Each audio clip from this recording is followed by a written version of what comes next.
Jenna Fischer, this is a really cool story, and this really is exactly how it went down. I was on the set of The Office, and I was hanging out at the reception desk, and we were in between lighting setups or whatever, and I leaned on, I was eating the candy out of the little dispenser, and Jenna Fischer was like, hey, you know, Rainn, Jenna used to be married to James, and they're very good friends, and she said, you know, I was talking to James the other night, and I was like, hey James, you should do that movie Super. That was my favorite script that you ever wrote. And she said, and then James said, well, I've never had anyone that could play the lead. And Jenna was like, what about Rainn? I think Rainn would be great in it. And she said, oh, and James thought that was a great idea. Can I have him send you the script?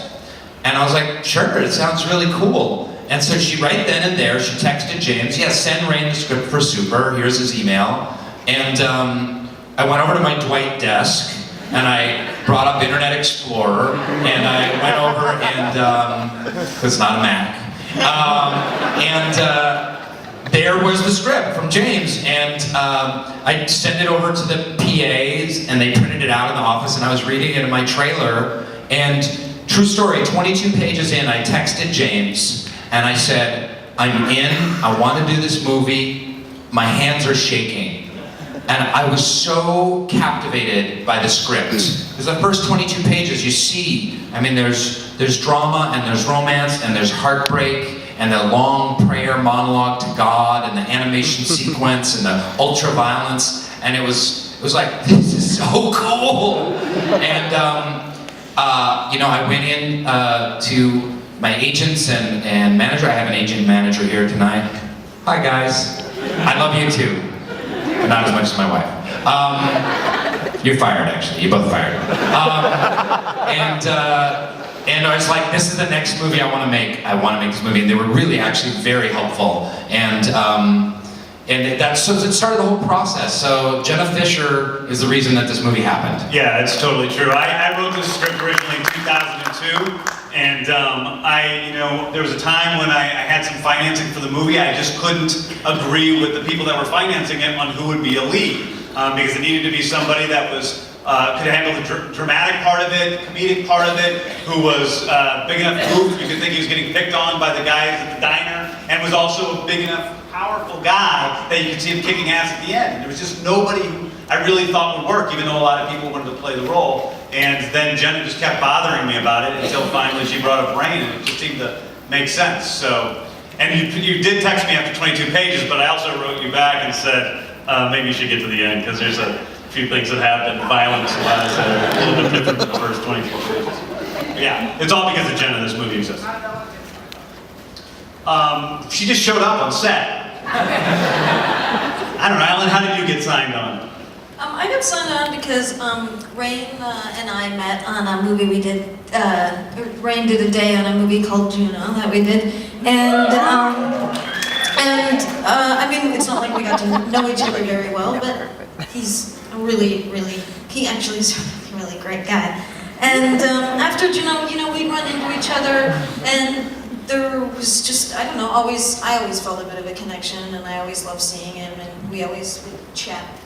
There was chatting, and then one day Rainn emailed me and attached the script, and you know, asked me if I'd be interested to play this character Libby, and I was already excited because, you know, I'm crazy about Rainn and a huge fan of his work, and I read the script and was so into it, and so into the idea of getting to play this crazy girl, and then I'm just really grateful that, you know, James and Rainn wanted me to do it.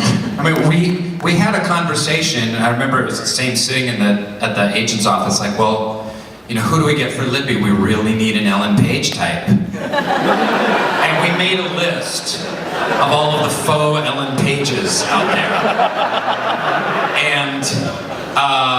And then I was like, well, you know, fuck it. You know, I know her, I got her email address somewhere, we'll send her the script, and it was so great. And I also was like, we're not gonna get Ellen Page, that's ridiculous, Rainn. We're gonna waste a bunch of time. You're gonna send the script to Ellen, and she's not gonna read it, it's gonna take 2 months, and then after 2 months, she's gonna pass, and then we're going to be nowhere, we're not going to get the movie made. And I was like really, scared. I never told you that, I don't think.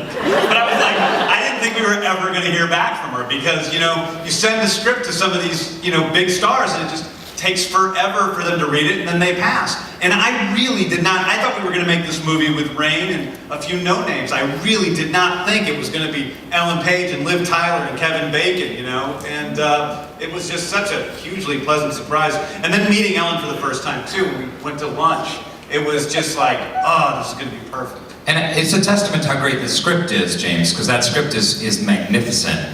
And yes, it really is. And also I just want to say, because we're out here just gushing about each other, I think I'm gushy. What do you say? It's gushy.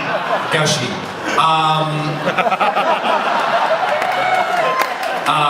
I want to say that It's based on Ellen's tattoo on the back of her shoulders. It says I'm gushy.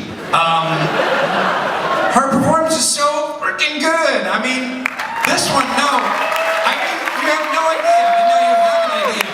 But in all truthfulness, like, it's so balls out to play that character that way. Just to go for it, just completely. And if you know how shy and sweet and thoughtful Ellen is as a person, like, Libby's nothing like her, and I just think it's so. Even tonight, she just makes me laugh.